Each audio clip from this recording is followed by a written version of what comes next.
Happy Friday, Tom. Welcome. Hey, happy Friday, everybody. Welcome to Selling Teams Rooms. I want to thank everybody over in the UK. Tom, thank you for being here, but thank you to the people in the UK. A whole bunch of people actually wrote to me today and said, you forgot to schedule the show. Even though, Tom, we had the meetings, we had the content, we had everything. We were ready, just forgot the scheduling bit, Why not?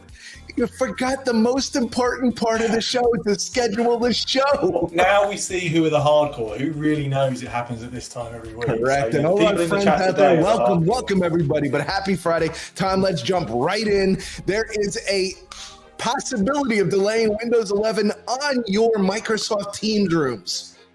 Yeah, not delaying for long, though. Not delaying for long. That's the key thing.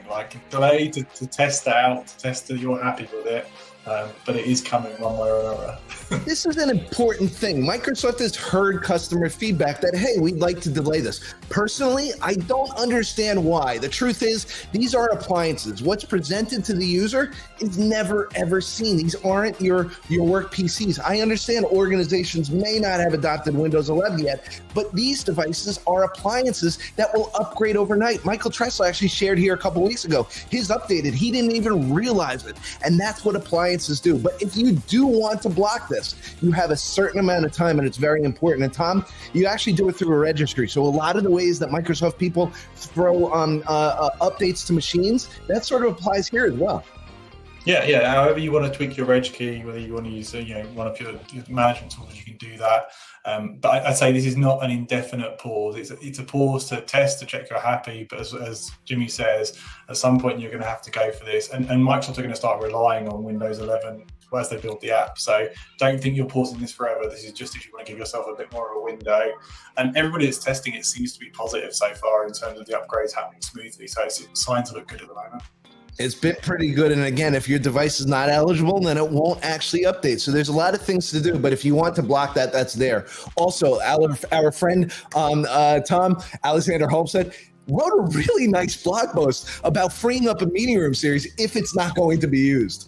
Yeah, Alex is a killer scripter and coder, and he shares so much with the community, so shout out to him. And this is a really neat trick, and he shares all the code and how he does it and how he uses Logic apps. It shows some of the power of what you can do with Graph and Logic apps. Yeah, and it's one of those things, a lot of our audience, they might not be programmers, they might not be coders, but 100%, this is a great way to start to expose yourself a little bit. Alex did the hard work for you. He wrote the code and he walks you through every single step that you do. So while this might not be something that you do overall, hey, it's a great opportunity to actually go and learn. And maybe as a partner, you want to look at this and say to your customers, hey, if you want to free up your rooms as you're going from this device to this device or this platform to this platform, let's look at a way that we can actually clean up your schedules and go through it. So really nice to see. Yeah, great chance for partners to add value all around that stuff. There's so many capabilities. Absolutely. And what's new in May, Tom? Another exciting month. We had devices, we had hot desking, we had even GCC support, all of it inside of the blog post. Yeah. Shout out for the virtual front desk and QR codes on the displays. That's a big functionality there. Particularly the QR codes for hot desk sign-in. That's really exciting. Love to see it. And again, a lot of things inside of this blog post. We pulled out what was specific to devices and specific there, but so many more things. Also this month, Tom, big jump for Microsoft Teams in the Intelligent Meeting Recap. I am fortunate. I am here at Microsoft. I have been taking advantage of this for a while. Jimmy doesn't go to every single meeting. Jimmy uses this to actually go to when he's triple and double booked. He uses this to actually catch up on everything. Yeah, this is really exciting. So there's so much talk about Copilot at the moment, and a lot of that is early testing and limited customers coming soon, but this is now out in Teams Premium, so this is a real taste of some of the power of AI in Teams, and it's pretty slick, and it's only going to get better over time as well. So everything you're seeing now, as the models get better, as they use more and more, they'll get better. But it's exciting culturally as well to see what people start doing around what is a meeting. If I can go to the recap, do I need to go to the meeting? Yeah, maybe I just want to follow that meaning. We've seen some of the Copilot things that are coming, some of the things, and I say it again, Copilot. That's what I do. But 100%, these are the kind of things that we can make things a lot better, and our daily lives will be just a little bit less taxing, because I am double, triple booked a lot of times. Tom, I forgot to schedule the show this week. Amazing how much time we have and everything else. But if we can do that automatically. Also, Tom, avatar etiquette. This blog post was actually out there, and it's an interesting topic to talk about. When you're putting in Teams rooms and your customers have standardized on Teams, it's one of those things. Are you going to use avatars? And if you don't do it correctly, it can actually be a negative inside of your organization. But I think here at Microsoft, it's actually been a benefit to a lot of people. I have Grogu, I have my MBV plaque behind me, I have a whole bunch of different things. Sometimes I might not want that to be on video, and avatars are an interesting way to actually do this. Yeah, I've been talking to a few enterprises about this and what their stance on it is. And I think you're right. You do need some kind of messaging to say we're blessing it and this is what we're thinking. But I think the thing to think about is this is better than no video. So a lot of people are like, I'd rather have video. But I think this is a scenario where the person is not comfortable, they don't have the right setting, or whatever it may be.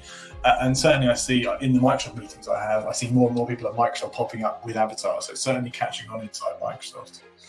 Yeah, I think it's an important topic to actually talk about. Again, you've standardized on Teams, and this is something that we can do. And with Microsoft Mesh and other things that are coming inside of here, it's an interesting thing to actually have a conversation about. Make sure people are using it in an appropriate manner so that it doesn't get, oh my God, you don't have video on, I'm just looking at an avatar kind of thing. So that's important. Also, a couple of videos that we picked up this week, Tom, on search and manage Teams devices inside of Teams Admin Center. Again, with the AV community, some people might not be comfortable with Teams Admin Center. This is a great video that actually walks you through how Microsoft actually stores all their devices in Teams Admin Center. Yeah, nice to see these videos being cranked out, and they're nice and short and accessible right on YouTube. So yeah, worth checking out. Yeah, and this is through the Microsoft Teams channel. Again, if you don't subscribe and like all of the things on Teams Room Tech Talk channel, what are you doing? Why aren't you there right now? 100%. Also, they posted a video, remotely provisioned Android-based and SIP devices inside of Teams Admin Center as well. Tom, we know that there's a job inside of Teams Room systems where remote provisioning has to get a little bit better, but this is something that actually walks you through how to do those Android-based, and now you're going to start to learn about where we're going. So you're not just deploying one room, you're deploying 1,000 rooms, and maybe you're not even inside of the room while deploying them. Yeah, and I think some people miss that this is MTROA as well. So it's not just the Android-based phone, it is MTROA. So if you're in the room space and you need to remote provision and you're using Android-based units, this is definitely an option. Yeah, go watch that video. Also now in public preview. I thought this has been here for a while. You and I were talking right before here.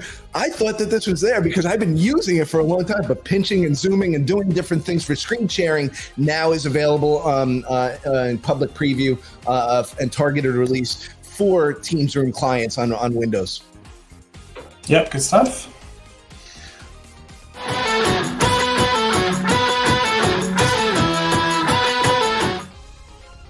Map Watch, waiting for the video. Michael, now we got upcoming events coming up soon, so get the finger ready. All right, Microsoft Teams frosted glass. I've had this for a while, even inside of our organization as well. It's kind of cool, Tom, to see the frosted glass. It's sort of an elevated level of background blur. Yeah, kind of a different take on background blur, kind of a more aggressive background blur, if you like. But some people like that option, and it's more kind of guaranteed to completely obfuscate the background as well, which some people like. I like it. It actually can put a logo over top of it too, so you're looking like you're sitting in a conference room with frosted glass behind you. It's kind of nice. Also, QR code to reserve Teams panels, Tom. Teams panels. Yeah. I did a post on this, and there's lots of interest. And this is panels, not display. So we just got displays come out for hot desking. This is the panel outside the room, so you can rock up to a room with your mobile and book that room. So it's free. You book it yourself in a simple way from your mobile. So looking forward to that.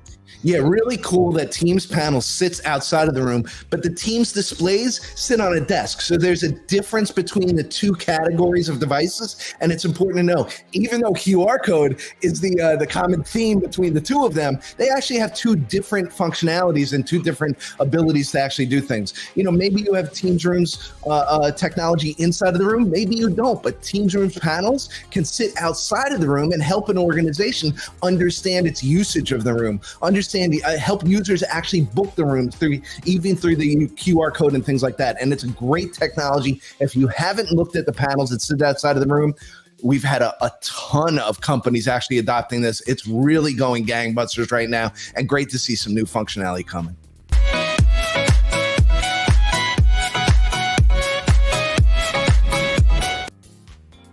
All right, good one here, Tom. We just scheduled the next episode of MTD AMA. This is a community, you, myself, Michael, Graham, Higgsy, all of us around the world actually do these MTD AMAs, and it stands for Microsoft Teams Devices Ask Me Anything. These are not recorded events, Tom. No, live only. You've got to be there, and really good chat. And then like there's a Asia Pac one, and there's a US Europe one as well, and really deep conversation between all of us. So yeah, if you're in this meeting and you're leaning more towards the kind of technical AMA, this is a great place to come to. Yeah, great conversation between a whole bunch of people. We never even know where the conversation is going to take us. We have slides where we introduce the topics, but then a lot of discussion actually goes off of there. It's customers, it's partners, it's Microsoft people. A lot of people join this event. Again, when they join, it is just their own joining. It is nothing officially of who they work for as well. Also, Tom, big event over in the UK happening very soon. This is the Teams event in the UK. So last year we had 550 people. I think it might even be a bit more this year. There's only 41 tickets left now, so it's nearly close to sell out. And this year we've got a Viva track as well, so must-attend event, loads of great sponsors, all the kind of people in the room space will be there. And most importantly, Michael told us to say, he's doing live Comsverse TV, which apparently is the highlight of the entire show. So if you want to see Michael live doing Comsverse TV, then you've got to come to Comsverse.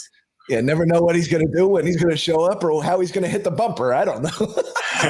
But 100% Comsverse TV, Comsverse, great event over in the UK. Great group of people that are joining. Also, make sure to register for Microsoft Inspire, a whole bunch of things. Remember, this is a partner-focused event. Make sure that you're signing up. Make sure you're setting up meetings. Make sure that everybody's available from your organization to actually learn a lot. Remember, this was an event, Tom. Last year, Satya said a large majority of code in the future will not be written by humans. What did he know? What was he leaking? Yeah. If you're a partner, you've got to be at this to understand what the projection is for the next FY for Microsoft. So must attend if you're in the partner space. Absolutely. Thank you, Tom, for joining us. Thank you, everybody in the community. Thank you again to Matthew and everybody who messaged me and told me you forgot to schedule the event. Thank you to Chris and Dan for going to Infocom and everybody who joins us every single week. With that, Tom, I'll say thank you. Have a great weekend. Michael, why don't you go ahead and get us out of here?